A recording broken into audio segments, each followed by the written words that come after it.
Izin memperkenalkan diri, nama saya Nur Hayati, NPM 2014-231008. Izin memperkenalkan diri, nama Khairun Nasihin, NPM 2054231006. Perkenalkan, nama saya Cevan Chandra Teguh Singa dengan NPM 2014-231021. Nama saya Muhammad Arik Ibrahim Ardiandi dengan NPM 2014-231033. Ilmu kimia merupakan salah satu bidang sains yang mempelajari susunan, komposisi, struktur, sifat-sifat materi dan perubahannya, serta energi yang menyertai perubahan tersebut. Banyak sekali kegunaan kimia dalam kehidupan, seperti bahan pangan, bahan bangunan, elektronika, pertanian, obat-obatan dan kesehatan, serta energi. Oke, di sini kita memiliki maksud dan tujuan mempelajari materi zat, cair, padat, dan gas, yaitu untuk dapat membedakan sifat-sifat materi zat, cair, padat, dan gas, menafsirkan susunan dan gerak partikel pada berbagai wujud zat melalui penalaran, serta dapat mendeskripsikan peristiwa kapilaritas dalam kehidupan sehari-hari. Agar kita lebih memahami materi yang akan kita bahas, yaitu tentang materi zat, komposisi cair, padat, dan gas, kita terlebih dahulu mengetahui pengertian materi zat itu sendiri. Materi zat adalah segala sesuatu yang memiliki massa dan menempati ruang. Istilah lain materi zat meliputi segala sesuatu yang dapat dilihat dan disentuh, seperti air, pohon, dan tanah, serta yang tidak dapat dilihat dan disentuh, seperti udara. Materi zat itu memiliki contoh seperti kayu, plastik, sabun, dan air. Setiap materi zat itu sendiri memiliki sifat tertentu yang khas, yang memudahkan untuk dikenali dan dibedakan dengan zat lainnya. Sifat materi zat dikelompokkan menjadi dua sifat, yaitu sifat fisika dan sifat kimia. Nah, sifat fisika ialah yaitu suatu materi yang dapat diukur dan dilihat secara langsung, yang termasuk ke dalam sifat fisika, misalnya warna, bau, kekuatan, dan kelenturan. Sedangkan sifat kimia yaitu sifat yang berhubungan dengan kemampuan sebuah zat untuk bereaksi atau berubah menjadi zat lain. Sifat dan perubahan materi. Karakteristik materi yaitu struktur dan susunan, adalah atom dan molekul. Kemudian sifat ekstentif dan insentif, fisika dan kimia. Perubahan yaitu berupa padat, cair, dan gas. Energi yaitu eksoterm dan endoterm. Selanjutnya yaitu sifat materi. Tiap materi, misalnya air, gula, garam, perak, dan lainnya, memiliki seperangkat sifat atau ciri karakteristik yang membedakan dari semua materi lain dan memberinya identitas yang unik. Sifat ekstensif yaitu sifat materi yang bergantung pada jumlah dan ukuran zat, misalnya volume, massa, dan berat. Selanjutnya yaitu sifat intensif, yaitu kualitas yang bersifat khas tiap materi, tidak peduli bentuk dan ukuran materi itu, misalnya warna, bau, membeku, mencair, melarut, menguap, menyublim, kestabilan, dan kereaktifan. Selanjutnya yaitu sifat fisika, yaitu sifat materi yang dapat diamati tanpa materi itu mengalami perubahan yang kekal, seperti warna, bau, rasa, kekerasan, titik didih, dan titik leleh. Selanjutnya yaitu sifat kimia, yaitu sifat materi yang dapat diamati di saat materi tersebut mengalami perubahan yang kekal, seperti perubahan warna, kereaktifan, kestabilan, dan lain-lain. Selanjutnya yaitu kelompokan sifat materi, padat, cair, dan gas. Yang pertama yaitu padat, bentuk dan volumenya tetap selama tidak ada pengaruh dari luar. Selanjutnya cair, yaitu bentuknya selalu berubah sesuai dengan tempatnya, volume zat cair dan adalah tetap. Dan gas yaitu baik bentuk dan volumenya tidak tetap dan akan mengisi seluruh ruangan yang ditempatinya. Selanjutnya yaitu zat berdasarkan bentuknya. Yang pertama yaitu zat padat. Letak molekulnya sangat berdekatan dan teratur, tidak bisa dimampatkan. Gaya tarik-menarik antar molekul sangat kuat, sehingga gerakan molekulnya tidak bebas. Gerakan molekulnya terbatas, yaitu hanya bergetar dan berputar di tempat saja. Molekul-molekulnya sulit dipisahkan, sehingga membuat bentuknya selalu tetap atau tidak berubah, mempertahankan bentuknya. Yang kedua yaitu zat cair. Letak molekulnya relatif berdekatan bila dibandingkan dengan gas, tetapi lebih jauh daripada zat padat. Gerakan molekulnya cukup bebas. Molekul dapat berpindah tempat, tetapi tidak mudah meninggalkan kelompoknya karena masih terdapat gaya tarik-menarik. Bentuknya mudah berubah menyesuaikan wadah atau tempatnya, tetapi volumenya tetap karena mempunyai energi yang cukup untuk berpindah. Selanjutnya yang ketiga yaitu zat gas. Letak molekulnya sangat berjauhan sehingga mudah untuk dimampatkan. Molekul penyusunnya bergerak sangat bebas karena mempunyai energi yang cukup untuk memisahkan diri sehingga dapat mengisi seluruh ruangan yang ada. Gaya tarik-menarik antar molekul hampir tidak ada, baik volume maupun bentuknya mudah berubah. Selanjutnya yaitu perubahan materi. Perubahan materi dibagi menjadi dua, yaitu perubahan fisika dan perubahan kimia. Yang pertama, ciri perubahan fisika yaitu perubahan bersifat sementara, tidak menghasilkan zat baru. Yang berubah hanya wujud dan ukuran zat. Gas menjadi air dan sebaliknya, air menjadi zat dan padat dan sebaliknya. Yang kedua yaitu ciri perubahan kimia. Perubahan bersifat permanen, tidak dapat diubah lagi menjadi zat kimia. Terjadi perubahan susunan zat, biasanya disertai dengan suatu perubahan yang dapat diamati, yaitu adanya gelembung gas, terbentuknya endapan, terjadi perubahan warna, terjadi perubahan suhu, kemudian menghasilkan zat baru. Yang pertama yaitu perubahan fisika, yaitu perubahan yang tidak menghasilkan materi baru, yang berubah hanya bentuk dan wujud materi. Contoh perubahan fisika yaitu es menjadi air, uap menjadi air, lilin meleleh, pelarutan garam. Selanjutnya yaitu perubahan kimia atau reaksi kimia, yaitu perubahan yang menghasilkan materi baru.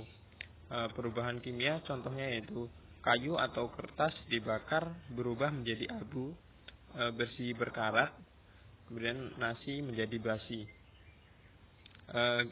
Gejala reaksi kimia: terbentuknya endapan, terbentuknya gelembung-gelembung gas, terjadinya perubahan warna, terjadinya perubahan suhu atau kalor. Contoh yaitu logam magnesium ditambah dengan asam karbonat menghasilkan endapan magnesium karbonat dan gas hidrogen. Selanjutnya yaitu larutan tembaga sulfat berwarna biru muda akan berubah warnanya menjadi biru tua jika ditambahkan larutan amonia. Contoh selanjutnya yaitu logam natrium ditambah dengan air menghasilkan gas hidrogen dan panas. Selanjutnya yaitu perubahan fisika atau campuran. Air ditambah dengan gula ditambah dengan berwarna merah menjadi sirup. Sifat air yaitu cair, tak beracun. Untuk gula yaitu padatan manis. Berwarna merah yaitu warnanya merah. Maka sirup yaitu cairan merah rasa manis. Selanjutnya yaitu reaksi eksoterm dan endoterm.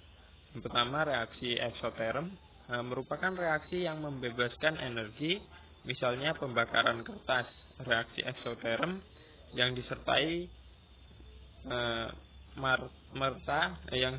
serta-merta menyebabkan kenaikan suhu.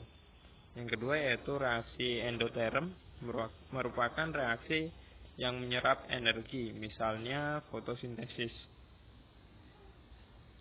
Selanjutnya yaitu atom dan molekul. Atom adalah unsur yang merupakan bagian yang terkecil dari suatu zat. Atom merupakan bagian terkecil dari unsur. Setiap unsur terdiri dari sejenis atom, artinya bahwa atom-atom unsur yang sama mempunyai sifat yang sama. Oleh sebab itu, atom unsur diberi lambang yang sama dengan lambang unsurnya. Jadi, atom nitrogen diberi lambang N besar, dan atom karbon dengan lambang C besar. Atom unsur yang satu berbeda dengan atom unsur yang lainnya. Perbedaan itu dapat diibaratkan bahwa butir-butir jagung tidak sama dengan butir-butir beras. Atom dan molekul selanjutnya yaitu molekul adalah gabungan dari atom unsur yang berbeda. Atom-atom memiliki kecenderungan stabil dengan cara mengikat atom lain yang sama atau tidak sama. Molekul yang terdiri dari atom-atom yang sama kita sebut dengan molekul unsur, sedangkan yang terdiri dari atom-atom yang berbeda disebut molekul senyawa. Contoh molekul unsur yaitu molekul O2, molekul H2, molekul N2, molekul Cl2. Selanjutnya contoh molekul senyawa yaitu molekul air H2O, molekul gula C6H12O6, dan molekul garam dapur yaitu NaCl. Ini saya akan mencoba menjelaskan tentang klasifikasi materi. Klasifikasi materi dapat dibagi menjadi 3, yaitu unsur, senyawa, dan campuran. Pengertian unsur adalah zat tunggal yang tidak dapat diurai ke bentuk yang lebih sederhana melalui reaksi kimia. Unsur dapat kita bagi menjadi 3 berdasarkan jenis zatnya. Itu pertama berdasarkan jenis zat logam, non-logam, dan metaloid atau semilogam. Untuk logam contohnya adalah besi dengan unsur Fe. Non-logam adalah unsurnya hidrogen dengan unsur H, dan metaloid jenis contoh unsurnya adalah silikon dengan simbol Si. Untuk senyawa, pengertiannya adalah zat yang terbentuk dari beberapa unsur yang dapat dipisah melalui reaksi kimia. Contoh senyawa itu seperti air. Itu terdiri dari 2 unsur, yaitu unsur H dan unsur O. Dan selanjutnya di sini adalah campuran. Untuk campuran dapat diartikan sebagai zat yang terbentuk dari beberapa unsur tanpa melalui reaksi kimia dan dapat dipisah secara fisik.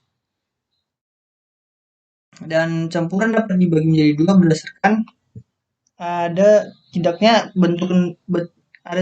endapan yang terdapat dalam campuran tersebut. Untuk pertama itu campuran homogen. Ini turunannya adalah bisa disebut juga dengan larutan. Untuk larutan dapat diartikan sebagai campuran yang tidak memiliki endapan.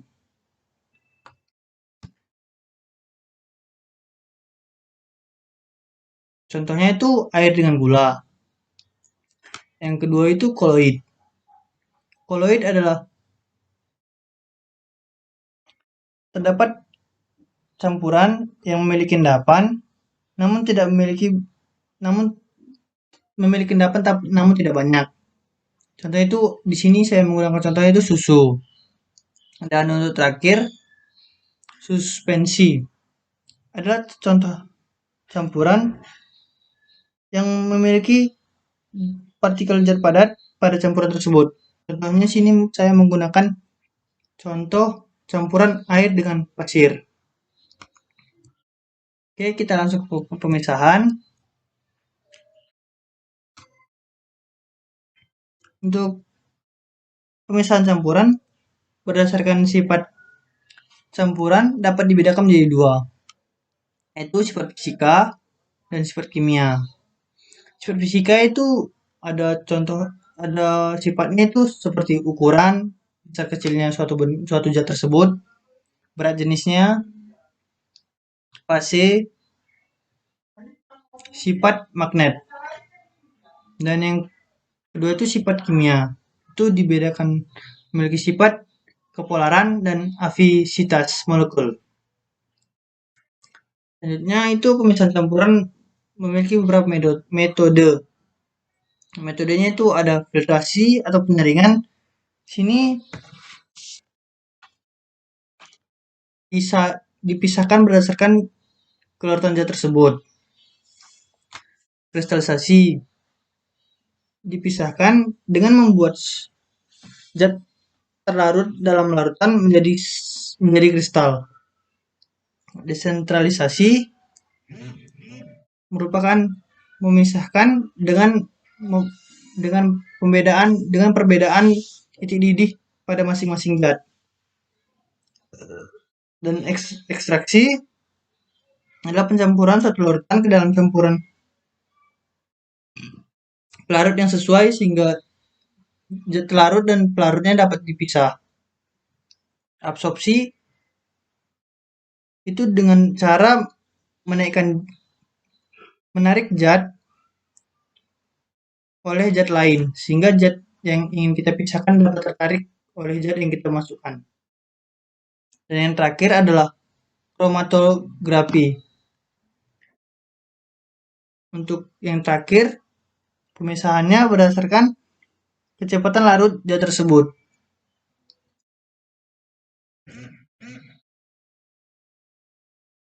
Sekian pembahasan materi klasifikasi materi dari saya. Mohon maaf apabila ada kekurangan. Terima kasih. Bismillahirrahmanirrahim. Kali ini saya akan sedikit menerangkan mengenai hukum-hukum dalam adapun zat padat, cair maupun zat gas dalam bentuk gas. Yang pertama kita masuk ke dalam hukum Archimedes. Hukum ini menjelaskan hubungan besarnya gaya yang diberikan zat cair terhadap benda yang berinteraksi dengannya. Bunyi hukum Archimedes ialah zat cair akan memberikan gaya angkat terhadap suatu benda sebesar berat zat cair yang dipindahkan benda tersebut. Adapun rumus dari hukum Archimedes ialah F sama dengan rho kali V kali G. Itulah rumus hukum Archimedes. Adapun F-nya itu adalah gaya apung, rho-nya itu massa jenis fluida, volumenya V-nya itu adalah volume, kemudian percepatan atau G. Kemudian kita masuk ke hukum Pascal.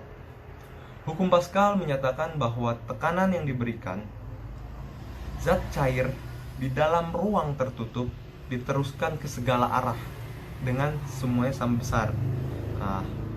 Adapun rumus dari hukum Pascal ini ialah P sama dengan F per A. P-nya itu tekanan, F-nya itu gaya, dan A-nya itu adalah luasnya sendiri. Kemudian kita masuk ke dalam hukum Boyle. Hukum ini sebenarnya menghubungkan antara besarnya tekanan gas dan juga volume gas. Itulah hukum Boyle. Ditemukan oleh Robert Boyle sesuai dengan nama hukumnya. Kemudian bunyi hukum ini ialah tekanan gas akan berbanding terbalik dengan volume gas jika ada di dalam ruang tertutup dan terjadi pada suhu yang tetap. Kalau kita ambil contohnya, contoh penerapan dari hukum Boyle ini, penerapan konsepnya ialah seperti jarum suntik. Apabila jarum suntik itu didorong, maka tekanan yang ada di dalam ruangnya akan meningkat karena didorong kan, jadi meningkat. Dan volume gas yang ada di dalam berkurang keluar. Itulah contoh penerapannya seperti jarum suntik. Kemudian adapun rumus Boyle ialah P1 V1 kali P2 V2. Kemudian hukum Boyle-Gay-Lussac. Bunyi hukum ini ialah hasil kali dari volume dengan tekanan dibagi dengan suhu atau temperatur pada suatu gas di dalam ruang tertutup adalah konstan, tetap. Rumus dari ini adalah V1 kali V1 per T1 sama dengan P2 kali V2 per T2. Di sini P-nya sebagai tekanan, V-nya sebagai volume gasnya, dan T tadi T1, T2-nya itu adalah suhu mutlaknya. Kemudian kita masuk kepada hukum Gay-Lussac. Tadi hukum Boyle-Gay-Lussac, yang sekarang hukum Gay-Lussac. Bunyi hukum ini adalah apabila volume gas yang berada pada ruang tertutup dijaga konstan, tetap, maka tekanan gas berbanding lurus dengan suhu mutlaknya, T-nya. Kemudian rumus dari Gay-Lussac ini ialah P1 per T1 sama dengan P2 per T2. Kemudian kita masuk ke dalam hukum Avogadro. Bunyi hukum ini ialah gas-gas yang memiliki volume yang sama pada suhu dan tekanan yang sama memiliki jumlah molekul yang sama pula. Rumus dari ini ialah V1 per N1 sama dengan V2 per N2.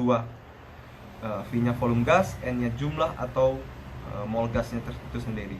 Mungkin itu saja yang bisa saya sampaikan tentang hukum-hukum zat, materi zat, zat cair, padat maupun gas. Di sini kita masuk ke dalam contoh soal hukum-hukum yang telah saya jelaskan tadi. Yang pertama adalah hukum Archimedes dengan soal seperti ini. Kemudian diketahui V sama dengan 0,3 volumenya, rohnya sama dengan 1200 kg per meter kubik, dan percepatannya 10 ms. Didapatkan rumus seperti ini dan dimasukkan saja rohnya 1200 dikali 0,3 dikali 10, dapatkan 1200 dikali 0,3 yaitu 360 dikali 10, jadi dapatkan hasil 3600.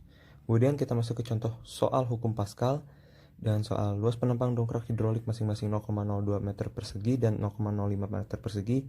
Jika gaya masukan adalah 20 Newton, berapa gaya keluaran maksimum? A1-nya sudah didapatkan 0,02, A2-nya 0,05, dan V1-nya sama dengan 20. Kita masukkan dengan rumus V1 per A1 sama dengan V2 per A2. 20 dikali per 0,02 sama dengan V2 per 0,05. Kita kali silang, dapatkan F2 kali 0,02 sama dengan 1. 1 tadi didapatkan 0,05 dikali 20, hasilnya 1. F2 1 per 0,02 sama dengan F2-nya yaitu 50 Newton. Kemudian kita masuk ke contoh soal hukum Boyle dengan soal seperti ini. Ruangan tertutup memiliki gas di dalamnya dengan volume 200 ml. Jika tekanan ruangan 125 cmHg, maka hitung tekanan gas dalam ruangan dengan volume 40 ml. Ada dua rumus, kita memakai rumus yang ini karena tidak diketahui P2-nya. Kemudian diketahui V1 sama dengan 200 ml. P1-nya 125 dan V2-nya 40. Dapatkan hasil P2 sama dengan 200 kali 125 per 40. Dapatkan hasil 625. Kemudian kita masuk ke contoh soal hukum Boyle-Gay-Lussac. Dapatkan soal seperti ini. Kemudian P1 per V1 sama dengan T1. Ini rumusnya P2 kali V2 per T2. Diketahui V1-nya 100 liter dari soal. T1-nya kenapa seperti ini? Karena diubah dulu di soalnya Celsius diubah menjadi Kelvin, yaitu 20 ditambah 273 jadi 293 Kelvin. P1 sama dengan 15 atm dan V2 nya 80 liter. Ditanya T2 nya. T2 itu adalah suhu ruangan keduanya. Kemudian jawab P1 kali V1 per T1 sama dengan P2 kali V2 per T2. Di sini 15 kali 100 kali per 293 sama dengan P2 kali 80 per 298. Di sini kita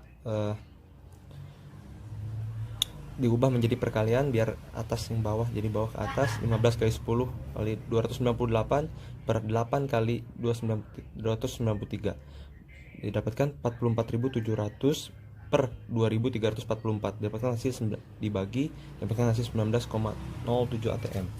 Kemudian kita masuk ke contoh soal tadi hukum Boyle-Gay-Lussac. Kali ini contoh soal hukum Gay-Lussac dengan soal gas berada di dalam bejana tertutup pada mulanya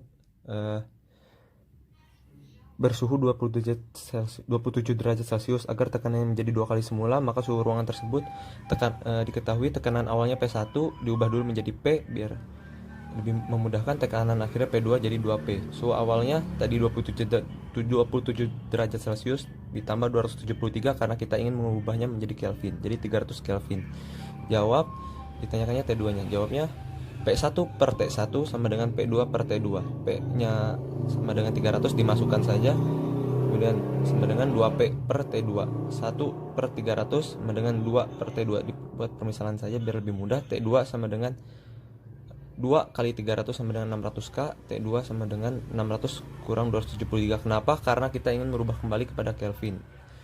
Merubah lagi kembali ke Celcius. Jadi dikurang 273. Jadi T2-nya 327 derajat Celcius. Yang ini kan P, jadi 1, yang ini 2P, jadi 2. Dibuat misalkan. Kemudian contoh soal Avogadro. Pada suatu tabung 6 liter terdapat 2 kali 10 yang sudah tertera. Soalnya diketahui N1 2 kali 10 pangkat 22, V1 sama dengan 6, V2 sama dengan 4. Ditanya N2.